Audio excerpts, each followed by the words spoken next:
आज लक्ष्य का दिल बहुत घबराया हुआ था। उसे समझ नहीं आ रहा था कि ऐसा क्यों लग रहा है जैसे कुछ बुरा होने वाला है। वो अपने ऑफिस में बैठा था लेकिन उसका मन बिल्कुल भी काम में नहीं लग रहा था। आखिरकार उसने बॉस से तबीयत खराब होने का बहाना बनाया और घर के लिए निकल गया।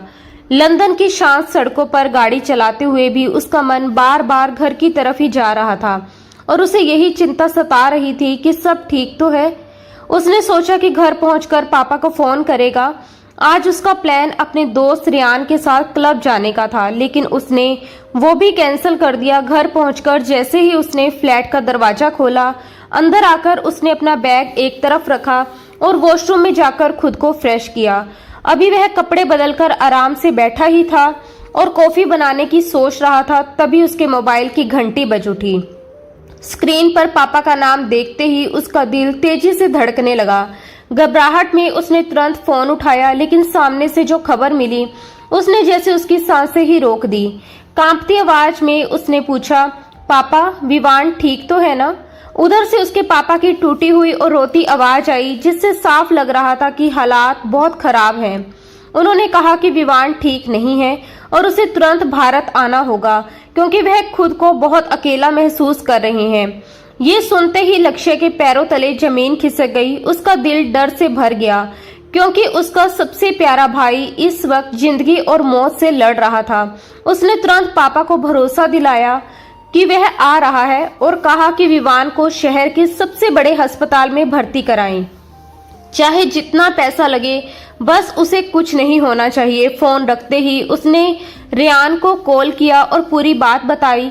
रियान ने उसे दिलासा देते हुए कहा कि वह तुरंत उसकी टिकट बुक कर रहा है। लक्ष्य जल्दी जल्दी अपना जरूरी सामान बैग में डालने लगा। उसके होठों पर बस एक ही दुआ थी कि विवान सुरक्षित रहे। कुछ ही समय बाद वह लंदन से भारत पहुंच गया, लेकिन उसकी घबराहट कम नहीं हुई, बल्कि और बढ़ गई। वह मन ही मन भगवान से प्रार्थना कर रहा था कि कोई अनहोनी ना हो। एयरपोर्ट से बाहर निकलते ही वह तेजी से गाड़ी में बैठा, जो पहले से उसका इंतजार कर रही थी, और अस्पताल की ओर निकल पड़ा। रास्ता उसे बहुत लंबा लग रहा था, जैसे हर मिनट घंटों में बदल गया हो। उसका दिल बस यही चाहता था कि वह उड़कर अपने भाई के पास पहुंच जाए, लेकिन वह मजबूर था। थोड़ी देर बाद गाड़ी अस्पताल के बाहर रुकी और वह बिना समय गवाए अंदर की ओर दौड़ पड़ा। इमरजेंसी वार्ड के बाहर पहुंचते ही उसने अपने माँ बाप को देखा, जो घबराहट में इधर उधर टहल रहे थे। उनके चेहरे डर और चिंता से पीले पड़ चुके थे। लक्ष्य कांपते कदमों से इमरजेंसी रूम के पास पहुंचा और दरवाजे के शीशे से अंदर झांका, जहां उसका बड़ा भाई विवान बेहोशी की हालत में पड़ा था। 4 साल बाद वो उसे इस हालत में देख रहा था, जो उसके लिए किसी सदमे से कम नहीं था। सफेद रोशनी से भरे कमरे में विवान के पूरे शरीर पर पट्टियां बंधी हुई थी। वह बिल्कुल शांत और बेहरकत था। मशीनों की लगातार बजती बीप उस खामोशी को चीर रही थी और उसके शरीर से जुड़े तार उसे जिंदा रखने की कोशिश कर रहे थे, लेकिन हर गुजरता पल ऐसा लग रहा था जैसे वह मौत के और करीब जा रहा हो। शीशे के उस पार खड़ा लक्ष्य नम आंखों से अपने भाई को देख रहा था। उसकी आंखों में डर, बेबसी और भगवान से की जा रही दुआएं साफ झलक रही थी। वह चाहकर भी अंदर नहीं जा सकता था और उसे ऐसा महसूस हो रहा था जैसे उसकी धड़कनें थम सी गई हों। कुछ देर बाद डॉक्टर बाहर आया और उसके चेहरे की गंभीरता ही बता रही थी कि हालात बहुत खराब हैं। डॉक्टर ने धीमी आवाज में कहा कि एक्सीडेंट बहुत भयानक था। गाड़ी के पलटने से विवान की रीढ़ की हड्डी बुरी तरह टूट गई थी और चोट इतनी गहरी थी कि शरीर के बाकी हिस्से भी काम करना बंद कर चुके थे। उन्होंने हर संभव कोशिश की, लेकिन उसका दिल ज्यादा देर तक साथ नहीं दे पाया और वह उसे बचा नहीं सके। ये सुनते ही जैसे समय थम गया। सब कुछ एक पल में खत्म सा लगने लगा। लक्ष्य के कदम लड़खड़ा गए और वह वही जमीन पर गिर पड़ा। उसकी माँ के मुंह से बेटे का नाम निकला और वह जोर जोर से रोने लगी, जबकि उसके पिता बिना आंसुओं के खाली नजरों से दीवार को देखते हुए खड़े रह गए, जैसे अंदर से पूरी तरह टूट चुके हो। लक्ष्य खुद को संभालते हुए कमरे के अंदर गया और अपने भाई के निर्जीव शरीर को देखते ही उससे लिपटकर फूट फूट कर रोने लगा। वह बार बार उसे पुकार रहा था, उसे उठने के लिए कह रहा था, माफी मांग रहा था कि वह उसकी शादी में नहीं आ सका और उसे घर चलने के लिए मना रहा था। लेकिन विवान अब हमेशा के लिए जा चुका था। उसका शरीर ठंडा पड़ चुका था और चेहरे पर एक अजीब सी शांति थी, जैसे वह सारी तकलीफों से मुक्त हो गया हो। अगले ही पल लक्ष्य की दर्द भरी चीख पूरे अस्पताल में गूंज उठी, जिसे सुनकर उसके पिता तुरंत अंदर आए और उसे सीने से लगा लिया। उसे समझाने की कोशिश करते हुए बोले कि अब विवान वापस नहीं आएगा। कुछ ही देर में उसकी मां की सिसकियां, चीखें और आंसू पूरे माहौल को और भी भारी बना रहे थे। अस्पताल की दीवारें इस दर्दनाक पल की गवाह बन चुकी थी। एक जिंदगी खत्म हो गई थी और उसके साथ ही कई जिंदगियां अंधेरे में डूब गई थी। लक्ष्य ने किसी तरह अपने भाई के अंतिम संस्कार का इंतजाम किया, लेकिन वह कैसे हुआ ये सिर्फ वही जानता था। घर का माहौल पूरी तरह बदल चुका था, जैसे कोई बड़ा तूफान सब कुछ उजाड़कर चला गया हो। हर तरफ सन्नाटा था। किसी में इतना भी हौसला नहीं बचा था कि वह दूसरे को संभाल सके। हर कोई अपने अपने दुख में डूबा हुआ था और पूरा घर गहरे गम में डूबा नजर आ रहा था। विवान का हंसता हुआ चेहरा, उसकी शरारतें, उसकी आवाज, उसकी हंसी, सब कुछ जैसे घर के हर कोने में अब भी गूंज रहा था। हर किसी की आंखों के सामने बार बार वही यादें तैर जाती थी, जैसे वह अभी भी यहीं कहीं पास हो। लेकिन सच्चाई इससे बिल्कुल अलग थी, क्योंकि जिंदगी कभी किसी के लिए रुकती नहीं है। चाहे हम कितना भी चाह लें, चाहे हमारा कितना ही अपना क्यों ना हमसे दूर चला जाए, जिसके बिना हमें लगता है कि हम एक पल भी नहीं जी पाएंगे, एक सांस भी नहीं ले पाएंगे, लेकिन जब वह सच में हमें छोड़कर चला जाता है, तब भी जिंदगी हमें मजबूर कर देती है जीने के लिए, सांसें लेने के लिए, आगे बढ़ने के लिए, और हम चाहकर भी रुक नहीं पाते। धीरे धीरे दिन गुजरते हैं और फिर हफ्ते बीतते हैं और जिंदगी वापस अपने पुराने रूटीन की तरफ लौटने लगती है। लेकिन दिल के किसी गहरे कोने में एक ऐसा खालीपन, एक ऐसा सन्नाटा बच जाता है जो जिंदगी भर साथ नहीं छोड़ता। एक ऐसा दर्द जो दिखता नहीं लेकिन हर पल महसूस होता रहता है। विवान के जाने के बाद भी बाहर की दुनिया पर कोई असर नहीं पड़ा था। सूरज हर रोज की तरह उगता और ढलता रहा। लोग अपनी अपनी जिंदगी में व्यस्त रहे। वक्त बिना रुके आगे बढ़ता रहा, लेकिन मल्होत्रा परिवार के लिए सब कुछ बदल चुका था। हर चीज में अब एक कमी महसूस होती थी, हर खुशी अधूरी लगती थी। एक महीना बीत गया और मजबूरी में लक्ष्य को वापस लंदन जाना पड़ा। उसने भारी दिल से अपने परिवार को छोड़ा और चला गया। उधर मल्होत्रा साहब ने खुद को संभालने के लिए फिर से अपने काम में डूब जाना ही सही समझा। उन्होंने ऑफिस जाना शुरू कर दिया। मीटिंग्स, फाइल्स और काम के बीच खुद को इतना व्यस्त कर लिया कि शायद कुछ देर के लिए दर्द कम महसूस हो। वहीं संध्या जी भी अपने पति का साथ देने के लिए उनके साथ ऑफिस जाने लगी, ताकि उनका मन भी थोड़ा बहल सके और वह इस गम से कुछ पल के लिए बाहर आ सके। लेकिन इन सब के बीच घर में एक ऐसा कोना था जो पूरी तरह वीरान हो चुका था, और वह थी काव्या। काव्या की हालत दिन ब दिन बिगड़ती जा रही थी। वह पहले जैसी बिल्कुल भी नहीं रही थी। वह घंटों एक ही जगह बैठी रहती, जैसे उसे आसपास की किसी चीज से कोई मतलब ही ना हो।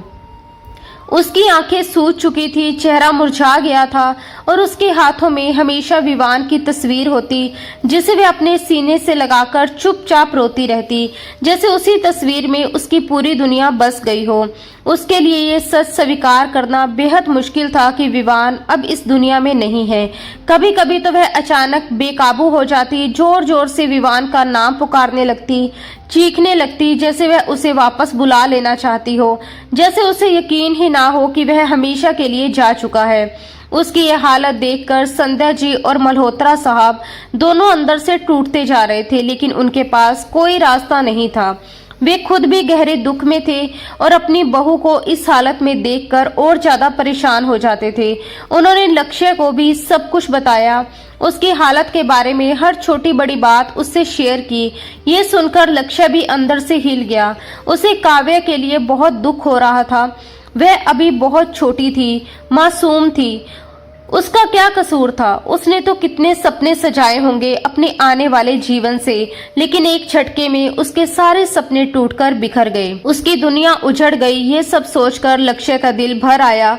उसने फोन पर अपने पापा से कहा कि वह काव्या को संभालें, उसे समझाएं कि किसी के चले जाने के बाद खुद को खत्म कर लेना कोई हल नहीं होता, उसे जीना होगा, खुद के लिए भी और विवान की याद के लिए भी।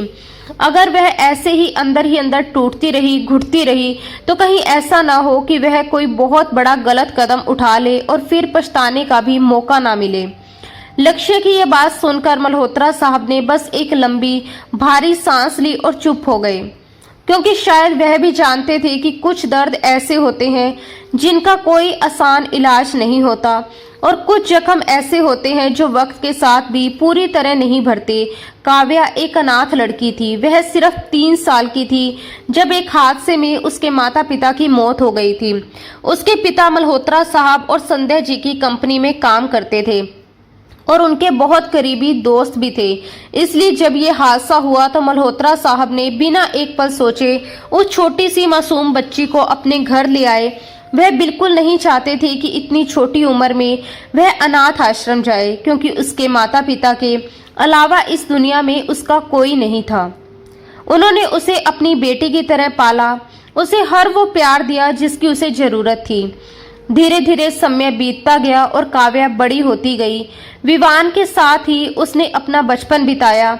दोनों ने एक ही स्कूल, एक ही कॉलेज और फिर एक ही यूनिवर्सिटी में पढ़ाई की। साथ रहते रहते दोनों के बीच एक गहरा लगाव हो गया। वही लगाव कब प्यार में बदल गया ये उन्हें खुद भी पता नहीं चला। पढ़ाई पूरी होने के बाद मल्होत्रा साहब ने दोनों की शादी कर दी और शादी के बाद दोनों अपनी जिंदगी में बेहद खुश थे। उन्हें लगा था कि अब उनकी खुशियों को कोई नहीं छीन सकता, लेकिन किस्मत को शायद कुछ और ही मंजूर था। शादी के सिर्फ 6 महीने बाद ही एक हादसे ने सब कुछ खत्म कर दिया और काव्या की दुनिया उजड़ गई। वह एक पल में विधवा बन गई। उसकी सारी खुशियां, सारे सपने टूटकर बिखर गए। मल्होत्रा साहब और संध्या जी काव्या की ये हालत देखकर अंदर से टूट रहे थे। वे उसे यूं तिल तिल कर मरते हुए नहीं देख सकते थे। इसलिए उन्होंने एक बड़ा फैसला लिया कि वह लक्ष्य की शादी काव्या से करवा देंगे ताकि उसे फिर से एक सहारा मिल सके। लेकिन ये फैसला लेना जितना आसान था, उसे मनवाना उतना ही मुश्किल था। विवान के जाने के 4 महीने बाद ही उन्होंने लक्ष्य को भारत वापस बुला लिया। उस समय लक्ष्य जिम में था। कड़ी मेहनत के बाद पसीने से भीगा हुआ उसकी पर्सनैलिटी पहले से भी ज्यादा दमदार लग रही थी। वह जिम से निकलकर अपने कमरे में आया, शर्ट उतारकर सोफे पर फेंकी और वॉशरूम में जाकर फ्रेश हुआ। उसके बाद वह डाइनिंग टेबल पर आकर बैठा ही था कि मल्होत्रा साहब ने बिना किसी भूमिका के सीधा मुद्दे पर बात शुरू कर दी और कहा कि अच्छा हुआ तुम आ गए। हमने एक जरूरी फैसला लिया है। कल शाम तुम्हारी शादी है और वो भी बहुत सादगी से होगी। ये सुनते ही लक्ष्य के हाथ रुक गए। वह जो खाने के लिए हाथ बढ़ा रहा था जैसे वहीं जम गया। उसके चेहरे पर हैरानी और गुस्सा दोनों साफ नजर आ रहे थे। उसने अपने पापा की तरफ देखा और भारी आवाज में पूछा, यह कैसी बात कर रहे हैं? मेरी शादी क्यों और इतनी जल्दी क्यों? उसने गुस्से में कहा कि क्या नीलम आंटी को इतनी जल्दी है कि वह अपनी बेटी की शादी तुरंत करवाना चाहती हैं?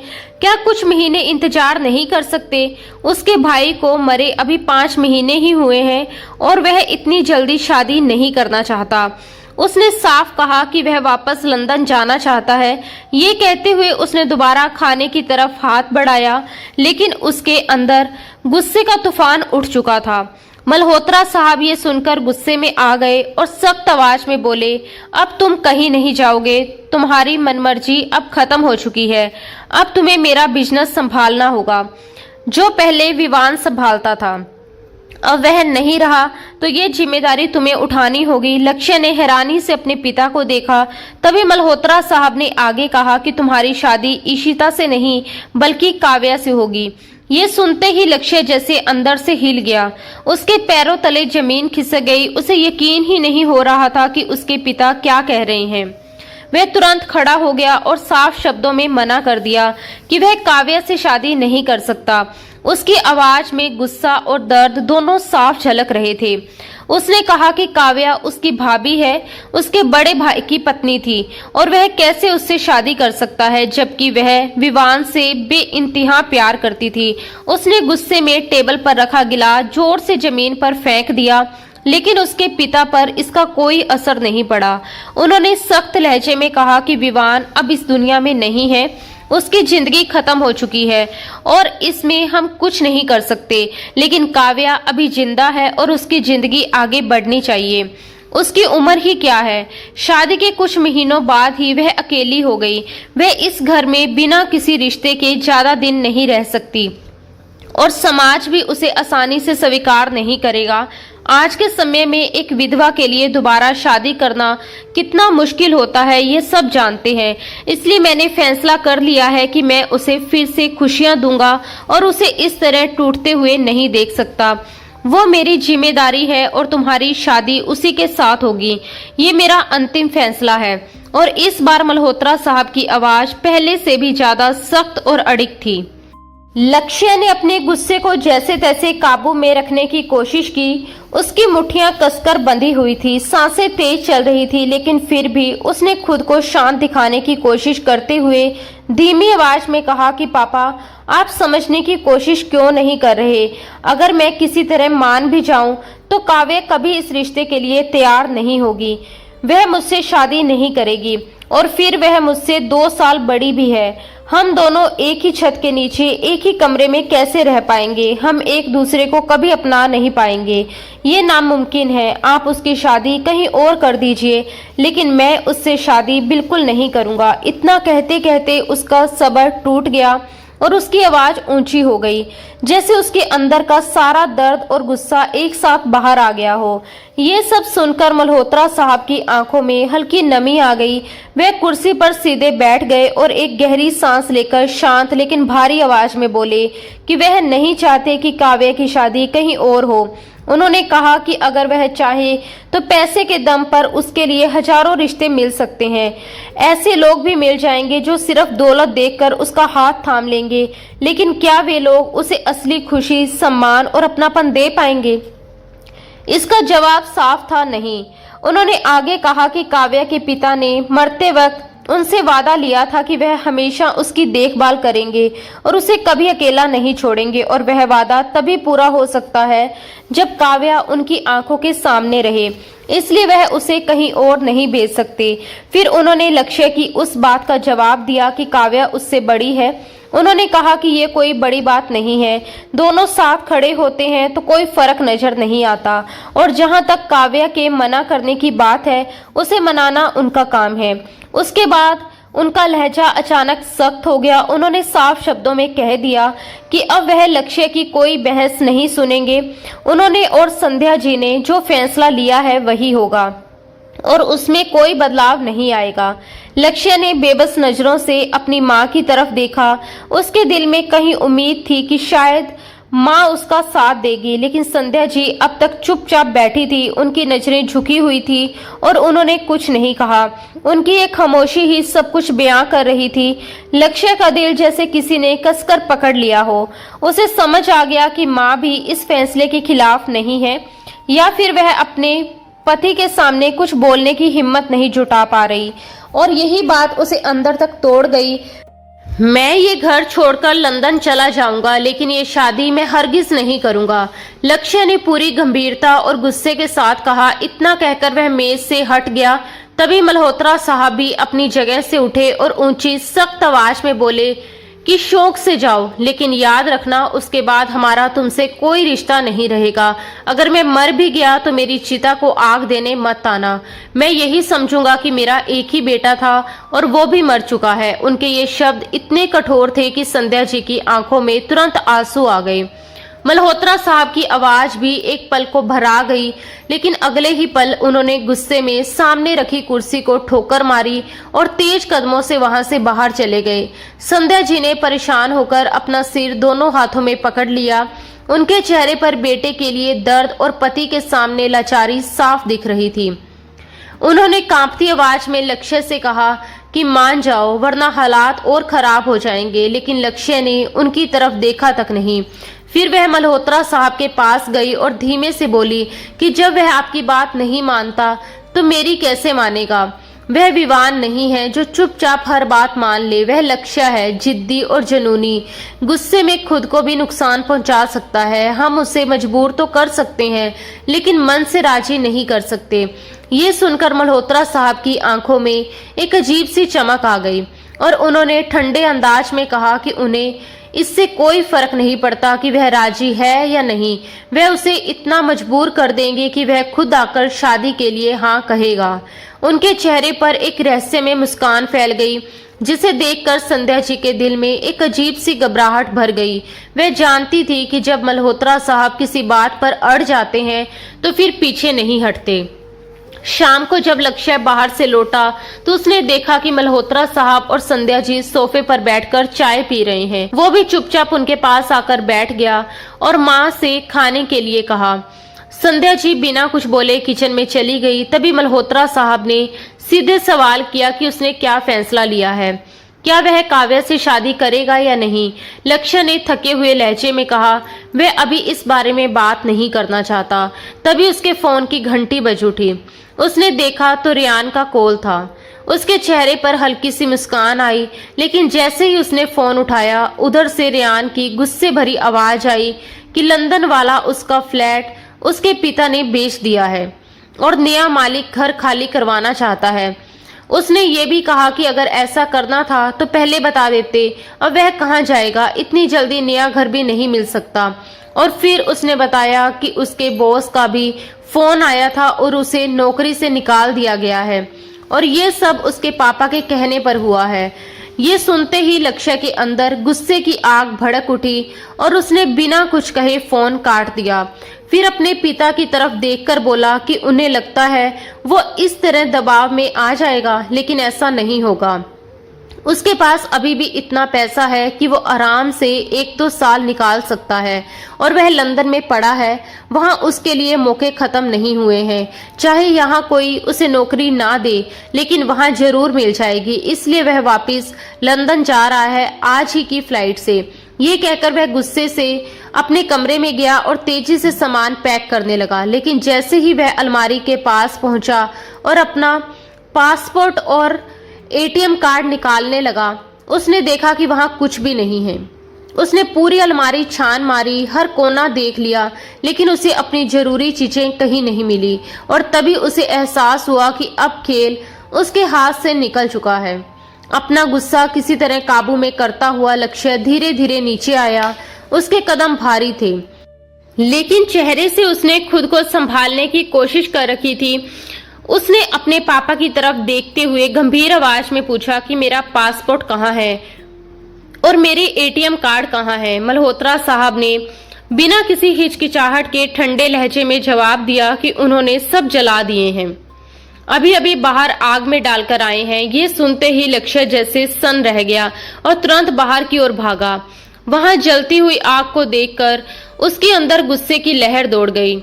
उसका दिल तड़प उठा, जैसे उसके सारे रास्ते सच में बंद कर दिए गए हों।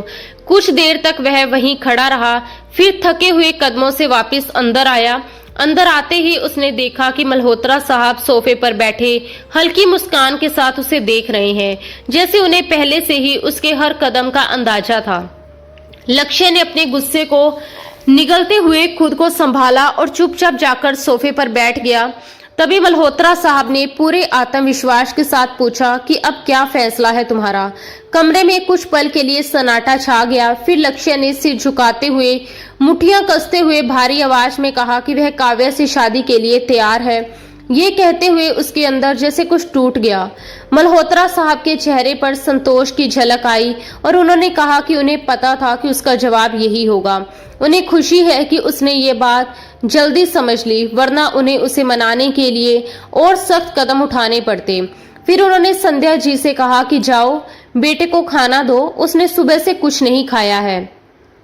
संध्या जी पहले से ही ट्रे लेकर खड़ी थी। उन्होंने चुपचाप खाना टेबल पर रखा और लक्ष्य बिना कुछ बोले खाने लगा। उसके चेहरे पर थकान और हार दोनों साफ दिखाई दे रही थी। असल में लक्ष्य की पूरी जिंदगी ऐशो आराम में बीती थी। वह कभी भी उन सुविधाओं के बिना रहने का आदी नहीं था जो उसे बचपन से आसानी से मिलती आई थी। नरम बिस्तर, महंगे कपड़े, शानदार खाना, गाड़ियां, नौकर चाकर, ये सब उसकी जिंदगी का हिस्सा थे। सिर्फ आदत नहीं बल्कि उसे जरूरत बन चुके थे। वह उस दुनिया का बादशाह था जहां हर ख्वाहिश बिना मांगे पूरी हो जाती थी। अगर कभी पल भर के लिए भी उससे ये सब छिन जाने का ख्याल आता तो उसका दिल घबरा उठता, क्योंकि उसने कभी कमी या अभाव देखा ही नहीं था। उसके माँ बाप ने हमेशा उसकी हर इच्छा पूरी की थी, उसकी कोई भी चाहत अधूरी नहीं रही थी। यहाँ तक कि लंदन में भी वह जो काम करता था वह सिर्फ अपने शौक और अनुभव के लिए करता था। उसे कभी सच में पैसे कमाने की जरूरत महसूस ही नहीं हुई, क्योंकि दौलत खुद उसके पीछे चलती थी और इज्जत अपने आप उसके कदमों में आकर झुक जाती थी। उसे हर वो चीज मिली थी जिसका लोग सिर्फ सपना देखते हैं, और यही वजह थी कि आज वह खामोश होकर एक ऐसा फैसला मान गया था जिसे उसका दिल कभी स्वीकार नहीं करना चाहता था, लेकिन मजबूरी ने उसे झुका दिया था। वह जानता था कि इस समय वह अपने पिता के सामने टिक नहीं सकता, चाहे जितनी कोशिश कर ले। और सच तो ये भी था कि काव्य में कोई ऐसी कमी नहीं थी जिसकी वजह से वह इस रिश्ते को ठुकरा सके। बस एक कड़वी सच्चाई थी कि वह कभी उसकी भाभी रही थी, उसके बड़े भाई की पत्नी थी, लेकिन अब हालात बदल चुके थे। थी और है में फर्क आ चुका था, और इसी फर्क ने उसे अंदर तक उलझा दिया था। उसने काव्य की हालत अपनी आंखों से देखी थी, उसका टूटना, उसका घुट घुट कर जीना, उसका हर रात रोना, उसकी सिसकियां, उसकी चीखें, सब कुछ उसने महसूस किया था। वह पहले जैसी नहीं रही थी। जो लड़की कभी हंसती थी, शरारत करती थी, जिसकी आंखों में चमक होती थी, वो सब कहीं खो गया था, और वह बस एक खाली खोल बनकर रह गई थी, जैसे एक जिंदा लाश जो सिर्फ सांस ले रही हो। विवान की मौत ने उसे अंदर से पूरी तरह तोड़ दिया था, और यही सोचकर लक्ष्य का दिल और ज्यादा बेचैन हो गया। उसे लगा कि शायद इस शादी के बाद वह काव्या को एक सहारा दे सके, उसे फिर से जीना सिखा सके। उसने मन ही मन फैसला कर लिया कि वह उसे प्यार और अपनापन देकर जिंदगी की तरफ वापस लाएगा, क्योंकि आखिर खुश रहने का हक उस मासूम लड़की को भी है। अब उसे बस अपने इस फैसले पर डटे रहना था, चाहे उसके अंदर कितनी ही उथल पुथल क्यों न चल रही हो। 2 दिन बाद लाल रंग के भारी लहंगे में सजी हुई काव्या को लाकर लक्ष्य के पास बिठा दिया गया। वह पूरी तरह तैयार थी, लेकिन उसके चेहरे पर किसी भी तरह की खुशी या उत्साह नजर नहीं आ रहा था, जैसे वह बस एक रस्म निभाने के लिए वहां बैठी हो। लक्ष्य उसके मन की हालत नहीं समझ पा रहा था, लेकिन अपने मन में वह एक ही बात ठान चुका था कि चाहे कुछ भी हो, वह काव्या को फिर से जीना सिखाएगा, उसे इस अंधेरे से बाहर निकालकर रोशनी की तरफ ले जाएगा। पहले वह इस शादी के लिए बिल्कुल तैयार नहीं था, लेकिन जब उसने ठंडे दिमाग से सोचा और काव्या की हालत को समझने की कोशिश की, तो उसे अपने पिता का फैसला इतना गलत भी नहीं लगा। उसने एक नजर अपने पास बैठी काव्या पर डाली। वह बिल्कुल बेजान सी लग रही थी। उसके चेहरे पर ना कोई भाव था, ना कोई उम्मीद और ना कोई चमक, जैसे उसकी सारी भावनाएं कहीं खो चुकी हों। तभी पंडित जी ने उसका नाम लेकर उसे हाथ आगे करने के लिए कहा, लेकिन वह चुपचाप बैठी रही, जैसे उसने सुना ही ना हो। लक्ष्य ने ध्यान से उसकी तरफ देखा तो उसे महसूस हुआ कि उसका पूरा शरीर हल्के हल्के कांप रहा है। उसकी पलकें भी तेजी से थरथरा रही थी। वह अपने होठों को दांतों से दबाए बैठी थी, जैसे खुद को संभालने की कोशिश कर रही हो। वह पल उसके लिए कितना भारी और दर्दनाक था, ये लक्ष्य साफ महसूस कर सकता था। आखिर वह किसी और से प्यार करती थी, फिर किसी और से शादी करना उसके लिए कितना मुश्किल होगा, ये सोचकर लक्ष्य का दिल भर आया। अनजाने में ही उसने उसका हाथ पकड़कर हल्के से दबाया, जैसे उसे हिम्मत दे रहा हो। उसका हाथ बर्फ की तरह ठंडा था। उसके स्पर्श से काव्या के अंदर हल्की सी हरकत हुई। फिर उसने धीरे से अपना हाथ आगे बढ़ा दिया। इसके बाद पंडित जी ने मंत्र पढ़ते हुए शादी की सारी रस्में पूरी करवाई, और कुछ ही देर में दोनों का विवाह संपन्न हो गया। चारों तरफ से बधाइयों की आवाज आने लगी, और लक्ष्य जो इतने दिनों से बेचैन था, वह बेचैनी जैसे कुछ ही पल के लिए कम हो गई। शादी के बाद काव्या को लक्ष्य के कमरे में ले जाया गया। मल्होत्रा हाउस का वह कमरा ताजे फूलों और गुलाब की पंखुड़ियों से बहुत खूबसूरती से सजाया गया था। हर तरफ खुशबू फैली हुई थी। वह रात जो आम तौर पर 2 दिलों के मिलन की होती है, जहां एक नया रिश्ता अपना पहला कदम रखता है, जहां प्यार, विश्वास और साथ निभाने की कस्में ली जाती हैं, वही रात आज इन दोनों के लिए एक अलग ही मोड़ लेकर आई थी। ये रिश्ता भगवान को साक्षी मानकर बनाया गया जरूर था, लेकिन इसके रास्ते में अनगिनत मुश्किलें पहले से खड़ी थी, जैसे हर कदम पर इसकी परीक्षा लेने के लिए तैयार हो। जिंदगी के ऐसे इम्तिहान में जो लोग मजबूती से टिके रहते हैं वही अपने रिश्ते को संभाल पाते हैं और आगे बढ़ते हैं, लेकिन जो शुरुआत में ही हार मान लेते हैं उनके लिए यही रिश्ता बोझ और सजा बन जाता है। अब ये देखना बाकी था कि ये रिश्ता लक्ष्य और काव्या को किस दिशा में ले जाएगा। कमरे के बीचों बीच सजी सेज पर काव्या दुल्हन बनकर बैठी थी। उसका लाल लहंगा चारों तरफ फैला हुआ था, लेकिन उसके चेहरे पर कोई भाव नहीं था। सिर्फ 6 महीने पहले वह इसी तरह एक दुल्हन बनी थी और कुछ ही समय में विधवा बन गई, और अब सिर्फ 1 साल के अंदर वह दूसरी बार उसी लाल जोड़े में बैठी थी, अपने नए पति का इंतजार कर रही थी। लेकिन इस बार ना उसके चेहरे पर शर्म थी, ना घबराहट, ना कोई उम्मीद। वह बस चुपचाप बैठी थी, जैसे उसकी भावनाएं मर चुकी हों। वह अपने ही देवर की सेज पर बैठी थी, जो अब उसका पति बन चुका था, उसकी जिंदगी का नया सच। लेकिन इस रिश्ते में उसकी अपनी कोई इच्छा नहीं थी। उसने ये फैसला सिर्फ मल्होत्रा साहब की खातिर स्वीकार किया था, जिन्होंने उसे बचपन से पाल पोस कर बड़ा किया और कभी उसे अपने माता पिता की कमी महसूस नहीं होने दी। उनके सम्मान के लिए उसने इसे अनचाहे रिश्ते को अपनाया था, और सच तो ये भी था कि ये रिश्ता सिर्फ उस पर ही नहीं बल्कि लक्ष्य पर भी थोपा गया था। दोनों ही इस बंधन में अपनी मर्जी से नहीं बल्कि हालात के दबाव में बंधे थे। एक विधवा औरत जिसके जीवन पर पहले ही किसी और के साथ जुड़े रिश्ते की गहरी छाप हो, उसे अपनाना हर किसी के बस की बात नहीं होती। ये बहुत बड़ा और कठिन फैसला होता है, और काव्या इन्हीं ख्यालों में खोई हुई चुपचाप बैठी थी, और तभी दरवाजे के खुलने की तेज आवाज ने उसे चौंका दिया। उसने सिर उठाकर देखा तो सफेद शेरवानी पहने लक्ष्य डगमगाते कदमों से अंदर आया। उसने बिना पीछे देखे दरवाजा जोर से बंद किया, जिससे कमरे में एक भारी सी खामोशी फैल गई। उसकी आंखें लाल थी, बाल बिखरे हुए थे, वह बेहद परेशान और बेकाबू लग रहा था। वह लड़खड़ाते हुए ड्रेसिंग टेबल के पास जाकर खड़ा हो गया, धीरे धीरे अपनी शेरवानी के बटन खोलने लगा। जैसे ही शेरवानी उतरी, उसके मजबूत कंधे और थका हुआ शरीर नजर आने लगा। उसकी सांसें तेज थी और वह खुद को संभालने की कोशिश में गहरी गहरी सांसें लेने लगा, जैसे अंदर चल रहे तूफान को रोकना चाहता हो। काव्या ने हिम्मत करके धीमी आवाज में पूछा कि क्या वह ठीक है, लेकिन उसकी आवाज सुनते ही लक्ष्य अचानक उसकी तरफ पलटा। उसकी आंखों में नशे की झलक साफ दिखाई दे रही थी। वह अपने होठ भींचकर सिर झटकते हुए खुद को संभालने की कोशिश कर रहा था। काव्या समझ नहीं पा रही थी कि वह बार बार क्यों लड़खड़ा रहा है।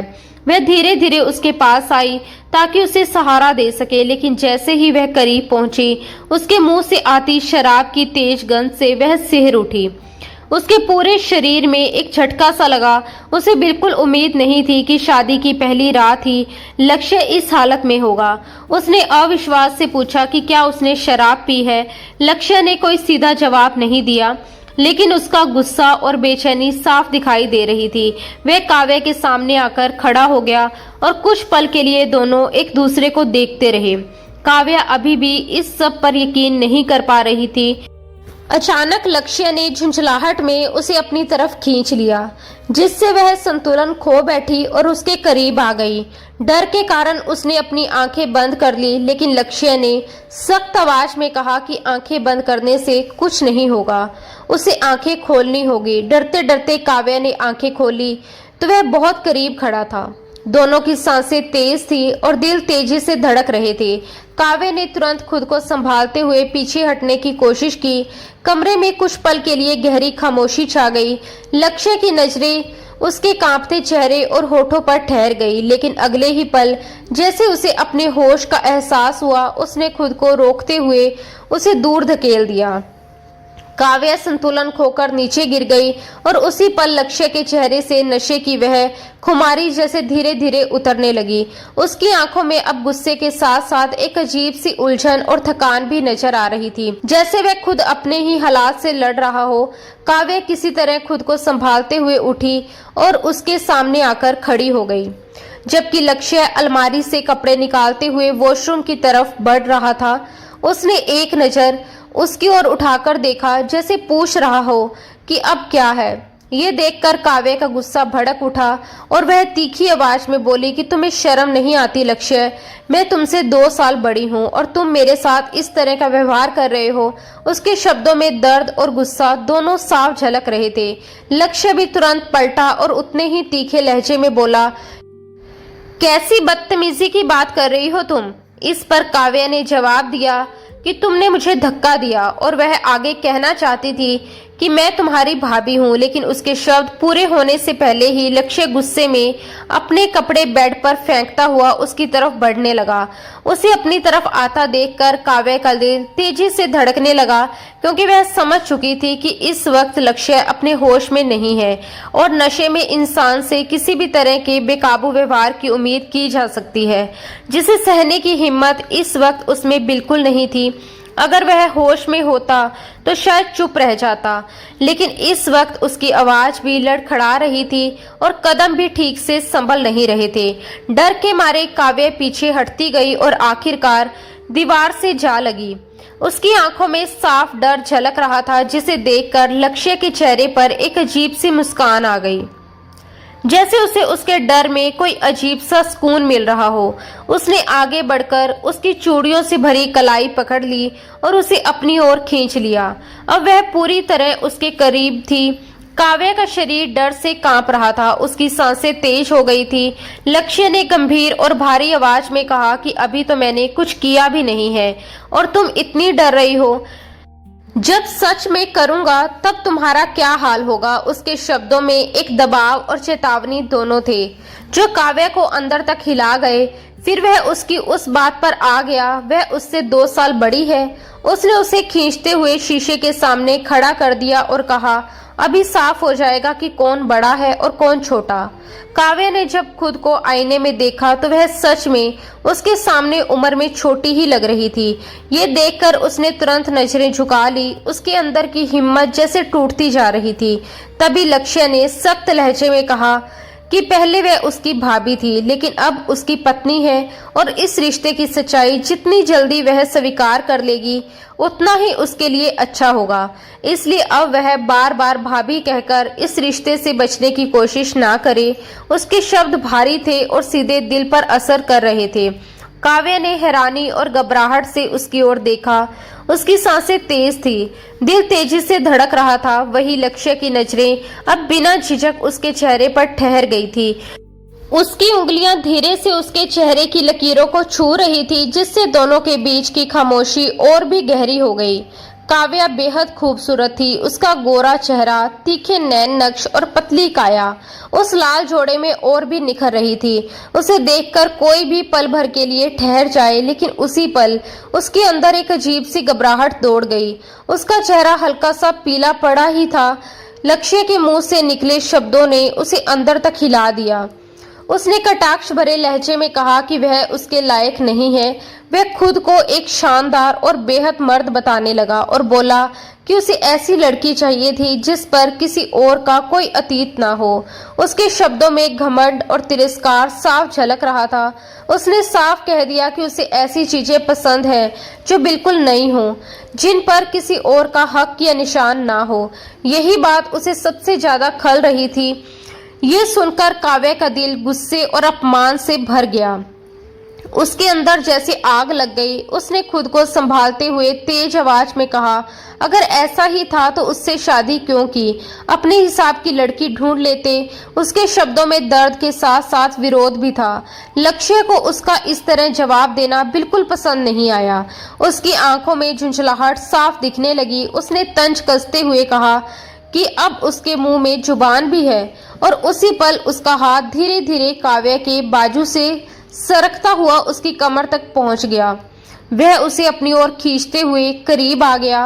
काव्या को उसके इस स्पर्श से बेचैनी होने लगी। उसका दिल तेजी से धड़कने लगा, लेकिन वह खुद को संभाले खड़ी रही। लक्ष्य उसके बेहद करीब आकर रुक गया। उसकी सांसों में शराब की गंध घुली हुई थी, जो माहौल को और भारी बना रही थी। काव्या ने अपनी सांस रोक ली, लेकिन फिर भी उसने जवाब देना नहीं छोड़ा। उसने कहा कि क्या उसे लगा था कि वह चुप रहेगी? उसके इस जवाब से लक्ष्य और चिढ़ गया। उसने सख्त आवाज में कहा कि वह उसकी पसंद नहीं है, बल्कि मजबूरी में ये रिश्ता उसे निभाना पड़ रहा है। वह अपने पिता के सामने बेबस हो गया था। उसने साफ शब्दों में कहा कि वह कोई ऐसी औरत नहीं है जिसके लिए वह सब कुछ सह ले। इसलिए अब जब वह उसकी जिंदगी में आ ही गई है तो उसे अपनी हद में रहना होगा और अपनी जुबान पर काबू रखना होगा। उसके शब्द काव्या के दिल को बार बार चोट पहुंचा रहे थे। वो खुद भी इस रिश्ते को नहीं चाहती थी। उस पर भी ये बंधन जबरदस्ती थोपा गया था, लेकिन इसके बावजूद जिस तरह लक्ष्य उसके आत्मसम्मान को ठेस पहुंचा रहा था, वह सहना उसके लिए मुश्किल होता जा रहा था। उसकी आंखों में आंसू आ गए, लेकिन उसने उन्हें गिरने नहीं दिया। लक्ष्य उसकी हर प्रतिक्रिया को देखकर जैसे अंदर ही अंदर संतुष्ट हो रहा था, जैसे उसे उस पर अपना असर देखना अच्छा लग रहा था। तभी काव्या ने भी अपने दर्द और गुस्से को शब्दों में बदलते हुए कहा कि उसे भी ऐसे घमंडी और बिगड़े हुए मर्द पसंद नहीं है, जिन्हें सही और गलत का फर्क ही समझ नहीं आता। उसके इस जवाब ने लक्ष्य को और ज्यादा भड़का दिया। उसकी आंखों में गुस्सा और सख्ती और गहरी हो गई। जब तुम मेरे बारे में सब जानती हो, मेरी आदतों और स्वभाव से अच्छी तरह वाकिफ थी, तो फिर मुझसे शादी करने से मना क्यों नहीं किया? लक्ष्य ने गुस्से में कहा और उसके और करीब आकर उसकी कलाई कसकर पकड़ ली। अब काव्या पूरी तरह उसके घेरे में थी। दर्द और घबराहट के बीच उसने कांपती आवाज में जवाब दिया कि वह भी उसकी तरह ही मजबूर थी। वह इस घर और इन लोगों को छोड़कर कहीं नहीं जाना चाहती थी और किसी दूसरे आदमी को अपनी जिंदगी में जगह देने की हिम्मत नहीं जुटा पाई। इतना कहते ही उसकी आंखों से आंसू बह निकले, जिन्हें उसने जल्दी से पोंछ लिया, लेकिन उसके दिल का दर्द साफ झलक रहा था। इस पर लक्ष्य ने सख्त लहजे में कहा कि वह ये ना सोचे कि वह उससे दूर रहेगा। वह उसका पति है, उसने उससे शादी की है, चाहे वह उसकी पसंद की औरत ना हो, लेकिन अब वह उसकी पत्नी है और वह हमेशा उससे दूर नहीं रह सकता। काव्या की आंखों से आंसू फिर बहने लगे, लेकिन इस बार उसकी आवाज में एक विनती थी। उसने धीरे से कहा कि उसे वक्त चाहिए इस नए रिश्ते को समझने और स्वीकार करने के लिए। लक्ष्य कुछ पल तक उसे देखता रहा। उसकी आंखों में गुस्सा भी था और एक अजीब सी बेचैनी भी। उसने धीमी आवाज में पूछा कि कितना वक्त? दोनों के बीच की दूरी अब बेहद कम रह गई थी। उनकी सांसें एक दूसरे से टकरा रही थी। उस पल में एक अजीब सा खिंचाव था, जिसे दोनों महसूस कर रहे थे। काव्या के कांपते होठ, उसकी घबराहट ने लक्ष्य के भीतर हलचल पैदा कर दी। वह एक पल के लिए खुद पर काबू खो बैठा। उसके करीब झुककर उसके होठों को हल्के से छू गया। जैसे ही ये हुआ, दोनों कुछ पल के लिए बिल्कुल स्थिर हो गए, जैसे वक्त थम गया हो। काव्या ने तुरंत नजरें झुका ली और खुद को पीछे कर लिया। उसे समझ नहीं आ रहा था कि ये सब क्या हो रहा है। लक्ष्य ने खुद को संभालने की कोशिश की। वह जानता था कि ये सही समय नहीं है। वह चाहता था कि काव्या पहले इस रिश्ते को दिल से स्वीकार करे। वह उसे जानबूझकर उकसा रहा था ताकि वह अपने दिल की सारी घुटन बाहर निकाल सके। अब जब वह रोते रोते अपने अंदर का दर्द बाहर ला चुकी थी, तो वह बिना कुछ कहे अपने कपड़े उठाकर वॉशरूम में चला गया। पीछे काव्या अकेली रह गई, जो चुपचाप बैठकर आंसू बहाती रही। उसकी सिसकियां कमरे की खामोशी में गूंजती रही। कुछ देर बाद जब लक्ष्य वापस आया, तो वह अब भी वहीं बैठी रो रही थी। उसने ठंडे लहजे में कहा कि वह जाकर कपड़े बदल ले, रोना बाद में भी कर सकती है। रात लंबी है, आज चाहे जितना रोना हो रो ले, लेकिन इसके बाद वह उसके आंसू नहीं देखना चाहता। ये कहकर वह बिस्तर पर बिखरे फूलों को हटाकर लेट गया और आंखों पर हाथ रखकर सोने की कोशिश करने लगा। लेकिन काव्या की सिसकियां लगातार सुनाई देती रही और वह भी चुपचाप उन्हें सुनता रहा। पूरी रात दोनों अपनी अपनी बेचैनी में जागते रहे। सुबह जब लक्ष्य की आंख खुली, तो उसने देखा कि काव्या जमीन पर ही सो गई थी। उसके चेहरे पर रात भर के आंसुओं के निशान थे। वो कुछ पल उसे देखता रहा, फिर धीरे से उसके पास गया, उसे संभाल कर उठाया और बिस्तर पर सुला दिया। उसके ऊपर कंबल डालते हुए बिना कुछ कहे कमरे से बाहर चला गया। वह पूरा दिन रिसेप्शन की तैयारियों में व्यस्त रहा। इधर काव्या गहरी थकान के बाद सुकून से सोती रही। शाम करीब 4 बजे संध्या जी खाना लेकर कमरे में आई तो देखा वह बिस्तर से टिक कर बैठी है और विवान की तस्वीर को सीने से लगाए खोई हुई है। उनकी आंखों में दर्द देखकर संध्या जी ने एक ठंडी सांस ली और प्यार से उसे खाना खाने के लिए कहा। फिर पार्लर वाली लड़की को आवाज देकर बोली कि उसे आज के फंक्शन के लिए तैयार कर दे। काव्या ने चुपचाप सिर हिलाया और बिना कुछ कहे खाना खाने लगी। कुछ देर बाद जब वह पूरी तरह तैयार हुई तो सच में किसी शहजादी से कम नहीं लग रही थी। पार्लर वाली लड़की के जाने के बाद वह आईने के सामने खड़ी खुद को देखती हुई यादों में खो गई। उसे विवान के साथ बिताए वो पल याद आने लगे जब वह इसी तरह तैयार होती थी और विवान उसे छेड़ते हुए उसके करीब आ जाता था। कभी उसके गाल छूता, कभी होठों के पास आकर मुस्कुरा देता। वह शर्माते हुए उसे दूर करती थी। उसी याद में उसकी आंखों से आंसू बह निकले। आज भी वह उतनी ही खूबसूरत थी, पीच कलर के लहंगे में बेहद हसीन। लेकिन फर्क बस इतना था कि आज विवान उसकी जिंदगी में नहीं था। तभी लक्ष्य कमरे में आया। उसे देखते ही कुछ पल के लिए ठहर गया। उसकी नजरें उस पर टिक गई जैसे वह उसे देखना भूल गया हो। वह धीरे धीरे उसके पास आया, हल्की आवाज में उसकी तारीफ करते हुए उसके गाल को छू लिया। लेकिन काव्या तुरंत झटके से दूर हो गई और जाकर बिस्तर पर बैठ गई। उसका ये व्यवहार लक्ष्य को अच्छा तो नहीं लगा, लेकिन उसने खुद को संभाल लिया और कुछ नहीं कहा। कुछ देर बाद दोनों गार्डन में रखे फंक्शन में पहुंचे। लक्ष्य ने उसका हाथ थाम रखा था और चेहरे पर हल्की मुस्कान थी। जैसे ही दोनों वहां पहुंचे सभी की नजरें उन पर टिक गई। लोग उन्हें देखकर तारीफ करने लगे। कोई उन्हें चांद सूरज की जोड़ी कह रहा था तो कोई कह रहा था कि दोनों एक दूसरे के लिए ही बने हैं। उम्र के फर्क के बावजूद दोनों बेहद खूबसूरत लग रहे थे, लेकिन जहां बाहर सब कुछ चमक रहा था वहीं काव्या की आंखों में गहरा दर्द और खामोशी साफ दिखाई दे रही थी। संध्या जी ने आगे बढ़कर उसे गले लगाया और उसके माथे को प्यार से चूमा तो काव्या ने भीगी आंखों से हल्की सी मुस्कान दे दी, जैसे अपने दर्द को छुपाने की कोशिश कर रही हो। फंक्शन खत्म होने के बाद जब वो कमरे में लौटी तो बिना कुछ कहे दुपट्टा उतारकर वॉशरूम में चली गई। कुछ देर बाद जब लक्ष्य कमरे में आया तो वहां सन्नाटा था। बस वॉशरूम से पानी गिरने की आवाज आ रही थी। वह चुपचाप बिस्तर पर बैठ गया और उसके बाहर आने का इंतजार करने लगा। उसी दौरान उसकी नजर बिस्तर पर पड़े उसके दुपट्टे पर गई। उसने उसे उठाकर अपने हाथों में लिया और उसकी हल्की सी खुशबू को महसूस करते हुए अनजाने में उसके चेहरे पर एक धीमी सी मुस्कान आ गई। जब वो वॉशरूम से बाहर आई तो सामने लक्ष्य को देखकर एक पल के लिए ठिठक गई। फिर खुद को संभालते हुए धीरे धीरे कदम बढ़ाकर शीशे के सामने जा खड़ी हुई और अपनी चूड़ियां उतारने लगी। लक्ष्य ने चुपचाप दुपट्टा बेड पर रखा और उसके पीछे आकर खड़ा हो गया। उसने बड़े ध्यान से उसके बालों को एक तरफ किया और ज्वेलरी बॉक्स से एक खूबसूरत डायमंड वाली चैन निकालकर उसके गले में पहनाने लगा।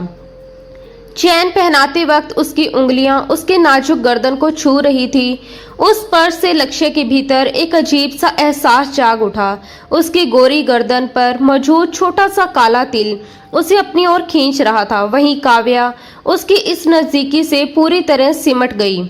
उसकी सांसें थम सी गई। तभी अचानक लक्ष्य ने उसे कमर से पकड़कर अपनी ओर खींच लिया और हल्की मुस्कान के साथ उसकी नाक पर अपने होठ रख दिए। ये सब इतना अचानक हुआ कि काव्या बुरी तरह घबरा गई और तुरंत उसे जोर से धक्का देकर अलग हो गई। उसकी आवाज गुस्से और घबराहट से कांप रही थी। उसने सवाल किया कि ये क्या तरीका है, लेकिन लक्ष्य भी अब खुद पर काबू खोने लगा था। वह फिर उसके करीब आया और गुस्से में बोला कि गलती उसकी नहीं बल्कि काव्या की है। काव्या ने दूरी बनाते हुए साफ कहा कि उससे दूर रहकर बात करे। उसकी ये बात सुनते ही लक्ष्य का धैर्य टूट गया। वो गुस्से में उसे पकड़कर अपनी ओर खींचने लगा। काव्या डरकर पीछे हटने लगी, लेकिन उसकी पकड़ इतनी मजबूत थी वह खुद को छुड़ा नहीं पा रही थी। उसकी उंगलियां उसके बाजू में धंसने लगी और दर्द से उसकी आंखें बंद हो गई। वह गहरी गहरी सांस लेने लगी। लक्ष्य की आवाज भारी और भावनाओं से भरी हुई थी। उसने कहा कि पिछली रात उसने खुद को रोका था, उसे वक्त दिया था, क्योंकि वह जानता था कि उसके लिए ये सब आसान नहीं है। लेकिन आज फिर वही दूरी उसे और ज्यादा बेचैन कर रही है। उसने सख्त लहजे में कहा कि अब हालात बदल चुके हैं। विवान इस दुनिया में नहीं रहा और अब वह उसका पति है।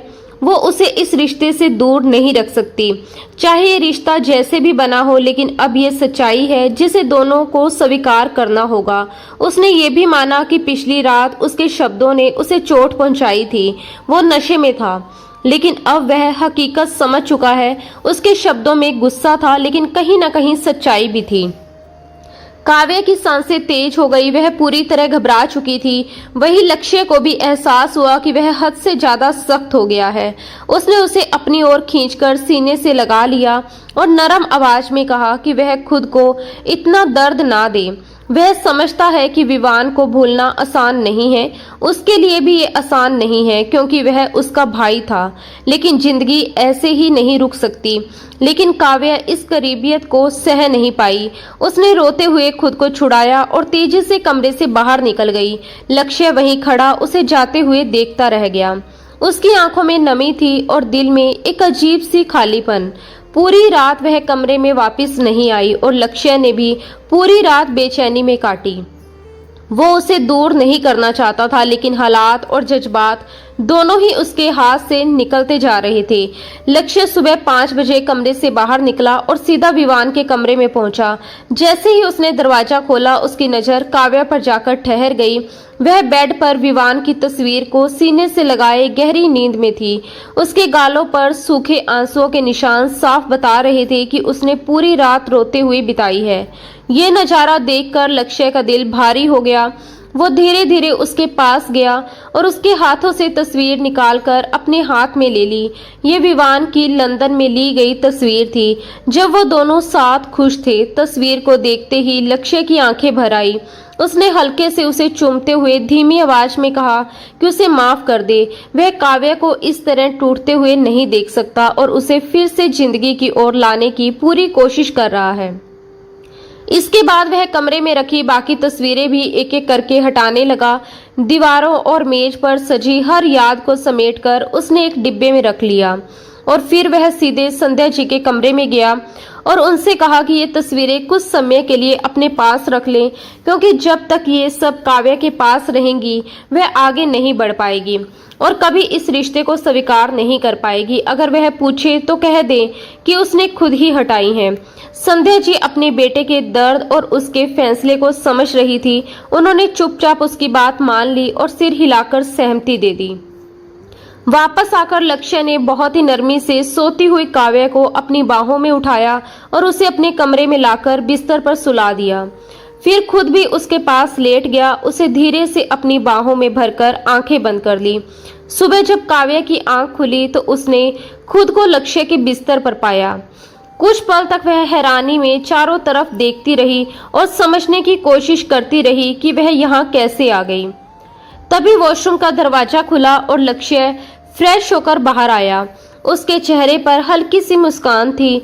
उसने सामान्य अंदाज में कहा कि नाश्ता कर लो, वह खुद कर चुका है और अब पापा के साथ ऑफिस जा रहा है। ये कहते हुए वह जल्दी जल्दी फाइल्स और लैपटॉप बैग संभालने लगा, लेकिन जाते जाते वह अचानक रुका, पलटकर काव्या के पास आया और उसके सर पर हल्का सा किस कर दिया। उसके इस स्पर्श से काव्या झटके से पीछे हट गई, जैसे उसे बिल्कुल भी मंजूर ना हो। गुस्से में उसने कहा कि दूर रहकर बात नहीं कर सकते क्या? हर वक्त पास आने की कोशिश क्यों करते हो? लक्ष्य ने शांत लहजे में जवाब दिया कि अगर अपनी पत्नी के करीब नहीं जाएगा तो और किसके पास जाएगा। ये सुनकर काव्या का गुस्सा और बढ़ गया। उसने सवाल किया कि वह उसे विवान के कमरे से यहाँ क्यों लाया और किस हक से उसे छुआ। इस पर लक्ष्य का सब्र टूटने लगा। उसने सख्त आवाज में कहा कि वह अब उसकी बदतमीजियां और बर्दाश्त नहीं करेगा और साफ चेतावनी दी कि अब वह कभी विवान के कमरे में नहीं जाएगी। उसने वहां से सारी तस्वीरें हटा दी हैं और कमरा भी बंद कर दिया है। उसने ये भी कहा कि अगर ये रिश्ता उस पर थोपा गया है तो उसके साथ भी जबरदस्ती ही हुई है, लेकिन फर्क इतना है कि उसने इस रिश्ते को स्वीकार कर लिया है, जबकि तुम हर बार उसे ठुकरा देती हो।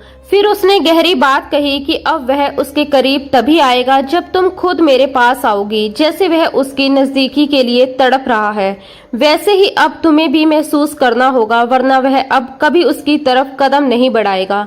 इतना कहकर उसने गुस्से में अपना बैग उठाया और बिना पीछे देखे कमरे से बाहर चला गया। काव्या काफी देर तक सिर झुकाए चुपचाप रोती रही, जैसे दिल में जमा सारा दर्द आंखों के रास्ते बह जाना चाहता हो। जब मन थोड़ा हल्का हुआ तो उसने खुद को संभाला। फ्रेश होकर बाहर आई तो देखा संध्या जी गार्डन में शांति से बैठी चाय पी रही थी। उन्होंने उसे देखते ही प्यार से मुस्कुराकर पास बुलाया और कहा कि उन्हें उससे कुछ जरूरी बात करनी है। काव्या बिना कुछ बोले उनके पास आकर बैठ गई। संध्या जी ने गहरी सांस ली, कप मेज पर रखा और उसका हाथ अपने हाथ में लेकर बहुत ही नरमी से समझाने लगी कि वह लक्ष्य के साथ ऐसा व्यवहार ना करे। माना कि उसका स्वभाव थोड़ा तेज है, लेकिन वह अब उसका पति है और उसने उसे पूरे दिल से अपना लिया है। चाहे वह कितनी भी कोशिश कर ले, विवान अब कभी वापस नहीं आएगा। उसे भूलना मुश्किल जरूर है, मगर जिंदगी यूं ही नहीं रुक जाती। उन्होंने समझाया कि लक्ष्य एक जवान इंसान है जो आज उसके प्यार और अपनेपन का इंतजार कर रहा है, लेकिन हर इंतजार की एक हद होती है। अगर उसके सोने दिल में कोई और जगह बना ले तो फिर तुम्हारे पास सिर्फ पछतावा ही रह जाएगा। ये बात सुनकर काव्या का दिल अंदर से कसकर दब गया। वह सिर झुकाए खामोश बैठी रही। संध्या जी ने उसकी नम आंखों को देखा और आगे कहा कि अगर विवान जिंदा होता तो क्या वह ये चाहता कि काव्या अपनी पूरी जिंदगी आंसुओं में डुबा दे, खुद को इस तरह खत्म कर ले? नहीं, वह भी यही चाहता कि वह खुश रहे, आगे बढ़े और अपनी जिंदगी को फिर से जीना सीखे। उन्होंने ये भी बताया कि लक्ष्य ने ही विवान की सारी तस्वीरें हटा दी हैं ताकि हर पल उसे दर्द महसूस ना हो। वह उसे रोते हुए नहीं देख सकता, उसकी तकलीफ उसे अंदर तक छुपती है। उन्होंने प्यार से कहा कि वक्त के साथ शायद तुम्हारे दिल में भी लक्ष्य के लिए जगह बन जाएगी, बस उसे एक मौका देने की जरूरत है, क्योंकि ये रिश्ता बहुत पवित्र होता है और इसमें मोहब्बत धीरे धीरे खुद जन्म लेती है। अगर वह एक कदम आगे बढ़ाएगी तो सब कुछ ठीक हो सकता है। काव्या चुपचाप सब कुछ सुनती रही। आंखों में नमी थी और दिल के अंदर जैसे तूफान उमड़ रहा था। संध्या जी की बातें उसके दिल को गहराई तक छू गई थी। वह सिर पकड़कर उठी और अपने ही ख्यालों में खो गई। उसे याद आया कि शादी की पहली रात लक्ष्य नशे में होने के बावजूद उसके करीब नहीं आया था। उसने उसकी इज्जत रखी थी और कोई जबरदस्ती नहीं की थी। यही बात उसे बार बार सोचने पर मजबूर कर रही थी कि वह इंसान इतना भी बुरा नहीं है, बल्कि दिल का साफ है। लेकिन उसका दिल अब भी विवान की यादों में उलझा हुआ था। फिर भी उसने ठान लिया कि अब वह खुद को बदलेगी, क्योंकि वह समझ चुकी थी कि इस पवित्र रिश्ते को ठुकराना सही नहीं है। हर बार जब लक्ष्य उसके करीब आने की कोशिश करता और वह उसे दूर कर देती तो वह खुद भी कहीं न कहीं गलत कर रही थी। उसे ये भी महसूस हुआ कि ऐसा करके शायद वह भगवान को भी नाराज कर रही है। जब लक्ष्य ने उसे पूरे दिल से अपनाया है तो उसका भी फर्ज बनता है कि वह उसे दिल से स्वीकार करे। यही सोचकर उसने तय किया कि वह उसे एक मौका देगी और खुद को भी बदलेगी। धीरे धीरे समय बीतने लगा और जिंदगी फिर से अपनी रफ्तार में लौटने लगी। लक्ष्य सुबह ऑफिस जाता और शाम को घर लौटता, लेकिन अपनी व्यस्तता के बावजूद वह काव्या के लिए समय जरूर निकालता। कभी उसे डिनर पर ले जाता तो कभी शॉपिंग पर, और इन छोटे छोटे पलों ने दोनों के बीच की दूरी को धीरे धीरे कम कर दिया। शुरुआत में जो अजनबीपन और सख्ती थी वह अब कम होने लगी थी। काव्या भी अब उसकी परवाह करने लगी थी। उसके कपड़े प्रेस करना, उसका सामान संभालना, उसकी पसंद का खाना बनाना, ये सब अब उसकी आदत बन चुका था। और यूं ही धीरे धीरे वह विवान की यादों के साए से बाहर आने लगी। अब उसके दिल और दिमाग में लक्ष्य की मौजूदगी महसूस होने लगी थी। लक्ष्य भी उसे दिन में कई बार मैसेज करता, कभी पूछता कि उसने खाना खाया या नहीं। कभी सिर्फ 2 शब्द लव यू या मिस यू लिख देता और कभी दिल वाला इमोजी भेज देता। काव्या हर मैसेज पढ़कर हल्का सा मुस्कुरा देती, उसका दिल तेज धड़कने लगता, लेकिन अपनी जिद के कारण वह कभी जवाब नहीं देती। लक्ष्य उसकी इस खामोशी को समझता था और उसे मजबूर नहीं करता था। वह जानता था कि सच्ची मोहब्बत जबरदस्ती नहीं मिलती, इसलिए वह इंतजार कर रहा था उस पल का जब काव्या खुद उसकी तरफ एक कदम बढ़ाएगी।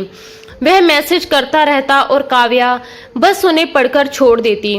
उसकी खामोशी कभी कभी लक्ष्य को जरूर तकलीफ देती थी, लेकिन वह बिना कुछ कहे सब कुछ सह जाता, क्योंकि उसे अपने प्यार और सब्र पर पूरा भरोसा था। आज मल्होत्रा विला में आज कुछ गेस्ट आने वाले थे, जिसकी वजह से संध्या जी और काव्या सुबह से ही किचन में लगी हुई थी और तैयारियों में बिजी थी। तभी नौकरानी ने अंदर आकर बताया कि गेस्ट आ चुके हैं, जाओ काव्या तुम भी तैयार हो जाओ, बाकी मैं देख लूंगी।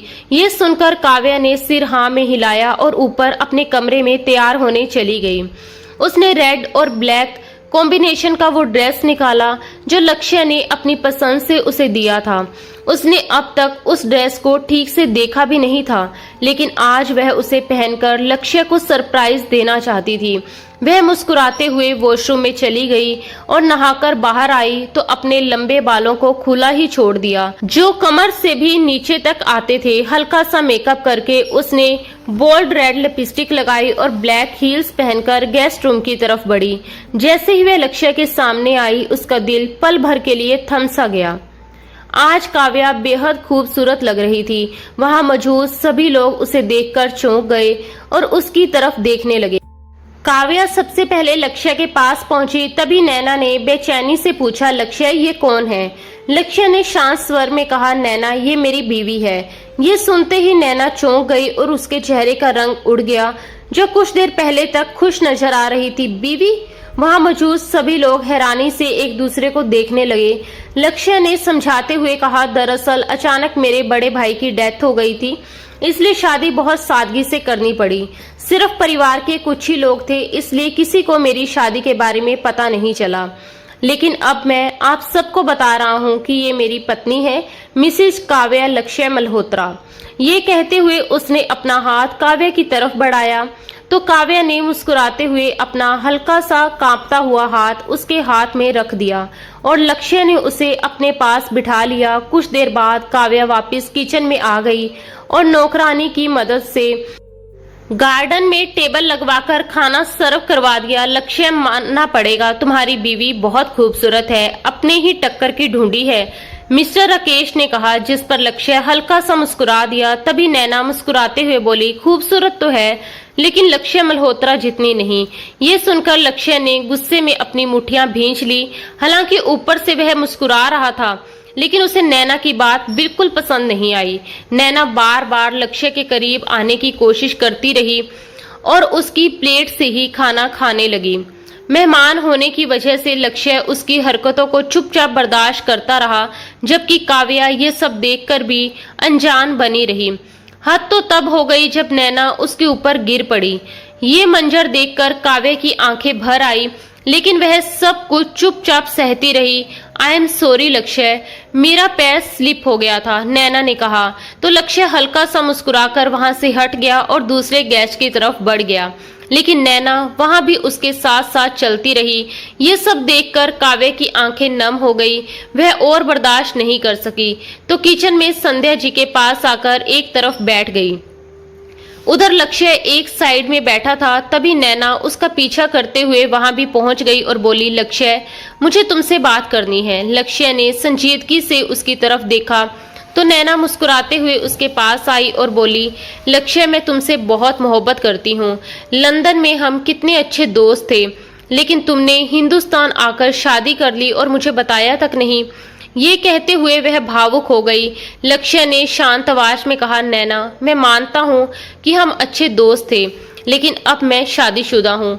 मैंने तुम्हें कभी ऐसी कोई बात नहीं कही जिससे तुम्हें लगे कि मेरे दिल में तुम्हारे लिए कोई फीलिंग्स है। तुम मुझसे मोहब्बत करती हो, लेकिन मैंने तुमसे कभी मोहब्बत नहीं की, ना ही तुम्हें कभी उस नजर से देखा। अब प्लीज ये तमाशा बंद करो, मुझे लगता है तुम्हें यहाँ से चले जाना चाहिए। तुम खाना खा चुकी हो, इंजॉय भी कर चुकी हो और आधे से ज्यादा मेहमान जा चुके हैं, तो प्लीज तुम भी चली जाओ और आज के बाद हो सके तो मुझे अपनी शक्ल मत दिखाना। Leave me alone please. लक्ष्य ने उसे बाहर का रास्ता दिखा दिया तो नैना गुस्से में पैर पटकती हुई वहां से चली गई। लक्ष्य ने ठंडी सांस ली और अपने कमरे में चला गया। मेहमानों के जाने के बाद काव्या भी खामोशी से अपने कमरे में आ गई, जहां लक्ष्य लैपटॉप पर बैठा काम कर रहा था। काव्या अब उसकी लापरवाही और नजरअंदाज करना बिल्कुल सहन नहीं कर पा रही थी। उसने झटके से उसका लैपटॉप बंद किया और बेड पर बैठ गई। ये नैना कौन है? कब से जानते हो उसे? उसने थोड़ा सख्त लेकिन संभले हुए अंदाज में पूछा। लक्ष्य ने बेपरवाही से जवाब दिया, कोई खास नहीं है, लंदन में मेरे साथ काम करती थी, आजकल इंडिया आई हुई है और अभी मेरे साथ ही काम कर रही है, बस इससे ज्यादा कुछ नहीं है हमारे बीच। अब अगर तुम्हारी पूछताछ खत्म हो गई हो तो मैं अपना काम कर लूं। वह लैपटॉप लेने के लिए आगे बढ़ा, लेकिन काव्या के अगले सवाल ने उसके हाथ रोक दिए। तो फिर वो तुम्हारे इतने करीब क्यों आ रही थी लक्ष्य, और तुमने उसे रोका भी नहीं, क्यों? उसकी आवाज में नमी साफ झलक रही थी। लक्ष्य ने उसकी आंखों में देखते हुए हल्की तंज भरी मुस्कान के साथ कहा, अच्छा तुम्हें बुरा लगा? तुम ही तो कहती थी कि मैं तुमसे दूर रहा करूं, तुम्हें कोई फर्क नहीं पड़ता, तुम तो मुझे पसंद भी नहीं करती, फिर ये आंसू किस बात के? काव्या तुरंत बोली, फर्क क्यों नहीं पड़ेगा, तुम मेरे पति हो और मैं तुम्हारी पत्नी हूँ। ये सुनते ही लक्ष्य का चेहरा बदल गया, उसकी मुस्कान गायब हो गई और उसकी जगह गंभीरता और गुस्से ने ले ली। वो अचानक उसे बेड पर पीछे की तरफ धकेलते हुए उसके बहुत करीब आ गया। काव्या की सांस जैसे थम गई। लक्ष्य गहरी आवाज में बोला, पत्नी? पत्नी होने का हक तुमने कभी दिया ही नहीं। सिर्फ नाम के रिश्ते से कोई पत्नी नहीं बन जाती काव्या, उसके लिए उस रिश्ते को निभाना भी पड़ता है। हमारी शादी को 4 महीने हो चुके हैं, क्या तुम्हें कभी महसूस नहीं हुआ कि मैं तुमसे प्यार करने लगा हूँ? वो थोड़ा रुका, फिर बोला, कभी मेरी आंखों में झांक कर देखा है, कभी महसूस किया है उनमें तुम्हारे लिए क्या है? तुम्हारी हर बेरुखी को मैंने हंसकर सहा है। ऑफिस में बैठकर घंटों तुम्हारे मैसेज का इंतजार करता रहा हूँ कि शायद आज तुम जवाब दोगी। आई लव यू का आई लव यू टू आएगा, मिस यू का जवाब मिलेगा, लेकिन तुमने तो कभी एक छोटा सा रिप्लाई भी देना जरूरी नहीं समझा। उसकी आवाज में अब दर्द साफ झलक रहा था। मैं तुम्हारे एक पल के साथ के लिए तड़पता रहा, लेकिन तुम्हें कभी वो महसूस ही नहीं हुआ। तो अब बताओ, किस हक से मुझसे सवाल कर रही हो मिसेज काव्या लक्ष्य मल्होत्रा? जवाब दो। लक्ष्य की आंखें गुस्से और दर्द से लाल हो चुकी थी, वही काव्या की आंखों से आंसू लगातार बह रहे थे। आई एम सॉरी लक्ष्य, मुझे माफ कर दो, प्लीज माफ कर दो, मुझे अपनी गलती का एहसास हो गया है। वह सिसकते हुए उसके सीने से लग गई और फूट फूट कर रोने लगी। लक्ष्य की आंखों से भी एक आंसू निकलकर काव्या के बालों में खो गया। वह उसे अपने से अलग करने की कोशिश करने लगा, लेकिन काव्या ने उसे वापस अपनी तरफ खींच लिया। वह उसकी आंखों में देखते हुए जैसे खो सी गई। कुछ पल लक्ष्य भी उसे देखता रहा, फिर नरमी से उसके कांपते होठों के करीब झुका तो काव्या ने आंखें बंद कर ली। उसके स्पर्श में गहरा एहसास था जिससे काव्या खुद को संभाल नहीं पा रही थी। वह उसके करीब आकर उसे अपने एहसासों में डुबा चुका था। काव्या के लिए यह सब पूरी तरह नया नहीं था, इसलिए वह डरी नहीं, लेकिन शर्म से जरूर लाल हो गई थी। कुछ ही देर में उसे एहसास हुआ कि उसे संभल कर रहना चाहिए था, क्योंकि लक्ष्य का स्वभाव जितना मजबूत था, उसका स्पर्श भी उतना ही गहरा था। वह उस एहसास को पूरी तरह सहन नहीं पा रही थी, जिससे उसके होठों से हल्की दर्द भरी सिसकी निकल गई। वह असहज होकर छटपटाने लगी। लक्ष्य प्लीज बस करो, मैं और सहन नहीं पा रही। वो उसे रोकने की कोशिश कर रही, लेकिन लक्ष्य अपने जज्बातों में बह चुका था। पिछले 4 महीनों की तड़प जैसे एक साथ बाहर आ गई थी। सुबह जब लक्ष्य की आंख खुली तो उसने काव्या को बिल्कुल शांत देखा। वह घबराकर उसके पास आया तो महसूस हुआ कि उसे तेज बुखार है। काव्या, आंखें खोलो मेरी जान। आई एम सॉरी यार, मैं रात को जज्बातों में थोड़ा ज्यादा बह गया था, उसने बेचैनी से कहा। काव्या ने धीरे धीरे आंखें खोली तो लक्ष्य ने राहत की सांस ली। वह तुरंत बाहर गया और थोड़ी देर बाद एक लेडी डॉक्टर को लेकर आया। डॉक्टर ने चेकअप किया, कुछ दवाइयां दी और चली गई। काव्या उठो, थोड़ा खाना खा लो, फिर दवा भी लेनी है, लक्ष्य ने प्यार से कहा। वह धीरे से उठकर टेक लगाकर बैठ गई और लक्ष्य उसे अपने हाथों से खाना खिलाने लगा। खाने के बाद जब उसने उसे दूध के साथ दवाई दी तो वह मुंह बनाने लगी, लेकिन उसके कहने पर चुपचाप दवा खा ली और फिर से लेट गई।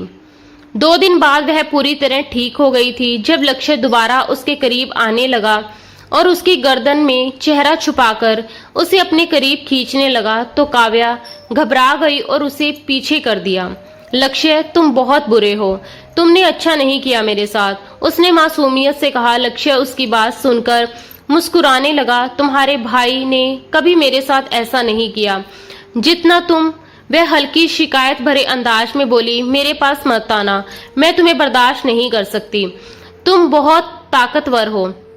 अब लक्ष्य अपनी हंसी नहीं रोक पाया और जोर से हंस पड़ा। फिर उसे अपनी तरफ खींचकर उसके नरम गालों पर प्यार से किस कर दिया।